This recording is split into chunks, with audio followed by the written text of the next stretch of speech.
तो अगर तुमने एक सही ग्रिप चूज कर ली सही टाइम पे, तो भाई तुम्हारा स्प्रे बहुत अच्छा हो सकता है। और अगर उसी टाइम कोई गलत ग्रिप लगा ली तो भाई बहुत बुरा भी गेम प्ले बन सकता है, स्प्रे बहुत बुरे भी जा सकते हैं।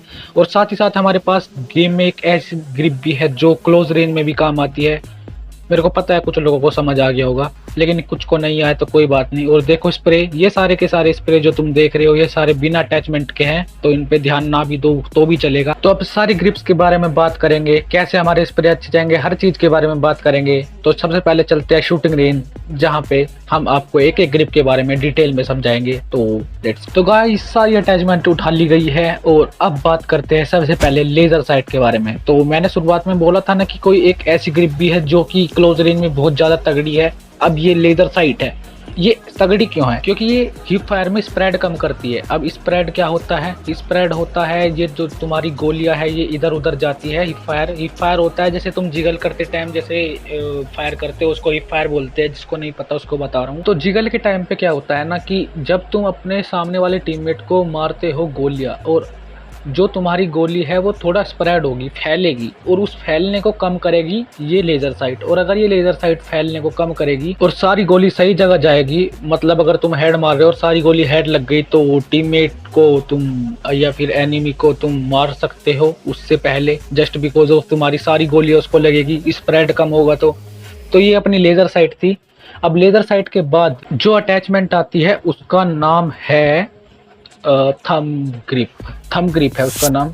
और ये जो दिख रही है ना तुमको ये क्लिप टाइप की, यही है थम ग्रिप। अब भाई देखो ये करती क्या है। इसका कुछ काम होता है, ये तुम्हारी स्कोप ओपनिंग को तेज करती है, मतलब एमिंग स्पीड, एम तुम्हारा तेज होगा, वर्टिकल रिकॉइल को कंट्रोल करेगी और रीलोड स्टेबिलिटी बढ़ाएगी।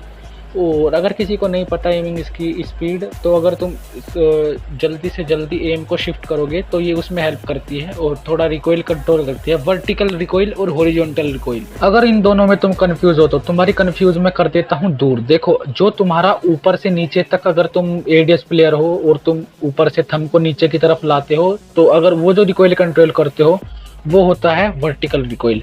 हॉरिजॉन्टल रिकॉइल तुम नहीं कर पाते कंट्रोल, क्योंकि वो लेफ्ट राइट होता रहता है। और भाई एडीएस वालों के लिए वो सबसे ज्यादा दिक्कत में होता है, आई मीन नॉन जायरो प्लेयर्स के लिए। और यार सच बताऊं तो वो जायरो प्लेयर्स के लिए भी बहुत ज्यादा हार्ड होता है। वर्टिकल रिकॉइल तो कंट्रोल सभी कर लेते हैं, लेकिन हॉरिजॉन्टल करने में भाई बहुत दिक्कत आती है, just because of left right कैसे कंट्रोल करे भाई। लेकिन हाँ, अगर प्रैक्टिस कर ले तो हो सकता है वो भी कंट्रोल।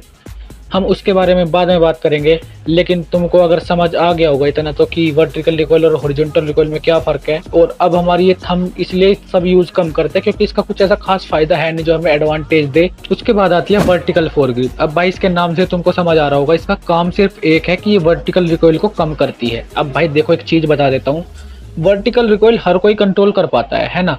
और अगर हम वर्टिकल रिकॉइल कंट्रोल कर पा रहे हैं और ये भी सिर्फ उसी चीज में वर्क कर रही है, तो भाई मतलब ऐसा कुछ क्या इसमें एडवांटेज है। लेकिन भाई बहुत से लोग इसको लगा के खेलते हैं। हाँ, अगर तुम नॉन जायरो प्लेयर हो तो मैं मान सकता हूँ तुम्हें थोड़ा सा और जो है रिकॉइल कंट्रोल करने में मदद कर देती है ये, लेकिन इससे भी अच्छी ग्रिप है तो हम इसको क्यों चुने। अब ये तो सिर्फ वर्टिकल रिकॉइल कम करेगी। उसके बाद आती है सबकी फेवरेट हाफ ग्रिप। अरे हाफ ग्रिप से समझ नहीं आया? अरे वो पिंक वाली यार, अब आया ना समझ में। भाई देखो उसके सबसे ज्यादा फायदे है, बताता हूँ। क्योंकि वो एक लौती एक ऐसी ग्रिप है जो वर्टिकल प्लस हॉरिजॉन्टल दोनों टाइप के रिकॉइल कंट्रोल करने में मदद करती है। और भाई इसलिए सबसे ज्यादा प्यारी हमको ये लगती है, क्योंकि भाई सबका काम आसान कर देती है भाई, ये लिटरली सबका काम आसान कर देती है। इसलिए सब इसको इतना पसंद करते हैं, कॉम्पी प्लेयर्स भी और साथ ही साथ में क्लासिक प्लेयर। और ये सबको एडवांटेज भी देती है, चाहे वो नॉन जायरो प्लेयर्स हो चाहे वो जायरो प्लेयर्स हो, सबके पास एडवांटेज रहता है। हाँ मेरे को पता है नॉन जायरो प्लेयर्स से यार थोड़ा मतलब स्प्रे और कार्ड ट्रेसिंग वार ट्रेसिंग में थोड़ी दिक्कत होती है, लेकिन ये फिर भी बहुत ज्यादा फायदा देती है। और भाई अगर तुम डेली प्रैक्टिस करते हो ना, डेली ग्राइंड करते हो भाई, चाहे तुम नॉन जायरो प्लेयर से क्यों हो, मैंने ऐसे ऐसे नॉन जायरो प्लेयर देखे हैं भाई जो बहुत तगड़ा खेलते हैं। तुम रेगल्टोज को ले लो, अभी उसने जायरो स्टार्ट किया, नहीं तो पहले वो नॉन जायरो खेलता था और कितने अच्छे स्प्रे थे उसके। तो भाई ट्रेनिंग से सब हो सकता है, ऐसा कोई नॉन जायरो वाला कोई बेकार नहीं है।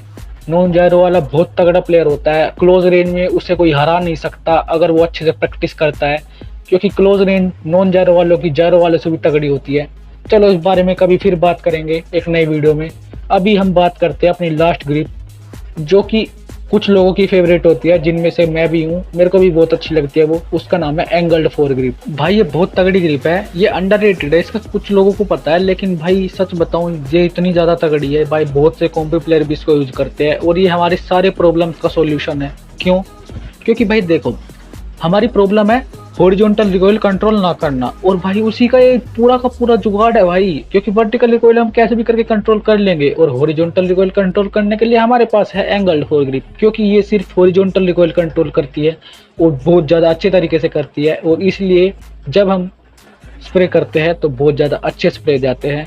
तो अगर तुम्हारा वर्टिकल रिकॉइल तुम्हें लगता है तुम बहुत अच्छे से मास्टर कर चुके हो बिना कोई अटैचमेंट लगाए, और अगर तुम्हें लगता है तुमसे हॉरिजॉन्टल नहीं हो पा रहा, तो भाई तुम इसको लगाओ भाई, तुम्हें फर्क जरूर दिखेगा भाई, बहुत ज्यादा फर्क दिखेगा। जस्ट बिकॉज ऑफ ये काम ही वही करेगी भाई, और बहुत से कॉम्पी प्लेयर इसको इसलिए यूज करते हैं जस्ट बिकॉज ऑफ उससे बहुत ज्यादा फर्क पड़ता है भाई गेम प्ले पे, और तुम्हारे भी स्प्रेज पे फर्क पड़ेगा अगर तुम इसको लगा के खेलोगे। तो इसी के साथ अब तुमको सारी जानकारी हो चुकी है हर एक ग्रिप की, और तुम बन चुके हो ग्रिप्स के प्रो, अटैचमेंट्स के प्रो, और अब तुमको पता है कौन सा अटैचमेंट यूज करना है, कहाँ पे, और कौन सा सही रहेगा किस चीज के लिए। तो अगर तुमको वीडियो अच्छी लगी तो सब्सक्राइब कर सकते हो, और अगर तुमको चाहिए कि स्प्रेज के ऊपर वीडियो बनाऊं या फिर क्लोज रेंज के ऊपर वीडियो बनाऊं, तो कमेंट कर देना, जब भी तुम्हारी प्रॉब्लम में वीडियो आ जाए। तो अगर वीडियो में थोड़ी सी जानकारी लगी अच्छी तो आप सब्सक्राइब कर सकते हो, लाइक भी कर सकते हो। मिलते हैं नेक्स्ट वीडियो में, take care, bye bye guys.